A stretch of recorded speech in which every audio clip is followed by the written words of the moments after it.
ఇక ఈ సెప్టెంబర్ మాసంలో భాద్రపద మాసంలో కుంభరాశి వారి యొక్క విషయాలు మనము చూసుకున్నట్లయితే వీరికి జన్మ శని కుంభరాశిలోనే శని యొక్క సంచారం జరుగుతుంది కాబట్టి వీరు శని ప్రభావాలు బాగా ఎక్కువగా ఉన్నాయి వీరికి.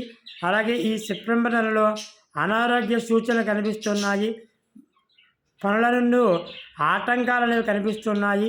అలాగే వృత్తి వ్యాపారాల్లో వ్యవహారాల్లో నష్టము, గృహంలో విరోధము, ప్రతి చిన్న విషయానికి కూడా భయపడుతూ ఉండటము, శారీరకమైన శ్రమ, అలసట, అకాలమైన భోజనాలు, భార్యాభర్తల మధ్యన అవగాహన లేకపోవడము, వాహన ప్రమాదాలు, శారీరకంగా గాయాలు, యాక్సిడెంట్లు అవ్వడం లాంటివి, అలాగే ఔషధ సేవలు ఎక్కువగా ఈ యొక్క సెప్టెంబర్ నెలలో ఈ కుంభరాశి వారికి గోచరిస్తూ ఉన్నటువంటి ఫలితములు. మరి వీరు ముఖ్యంగా శనివారం నియమాలు కూడా ఖచ్చితంగా పాటించాలి. అలాగే మంగళవారము నియమాలు కూడా పాటించాలి.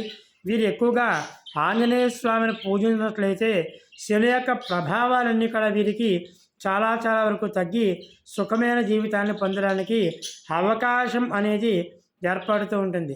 కాబట్టి ముఖ్యంగా ఈ కుంభరాశి వారికి జన్మ శని యొక్క దోషం ఎక్కువగా, గోచార శని యొక్క ప్రభావం ఎక్కువగా, అలాగే ఏలినాటి శని యొక్క ప్రభావం ఎక్కువగా ఉంది. కాబట్టి శనికి సంబంధించిన పూజలు, అభిషేకములు, హోమములు లాంటివి చేయించుకున్నట్లయితే వీరికి ఈ యొక్క దుర్ఘటనల నుంచి ఉపశమనం అనేది కనిపిస్తూ ఉంది. చేసేటటువంటి వృత్తి వ్యాపార ఉద్యోగాలలో లాభం చేకూరడానికి చాలా అనుకూలమైనటువంటి సమయము. శని దోషం వల్ల తొలగిపోతూ ఉంటుంది. శుభం భూయాత్.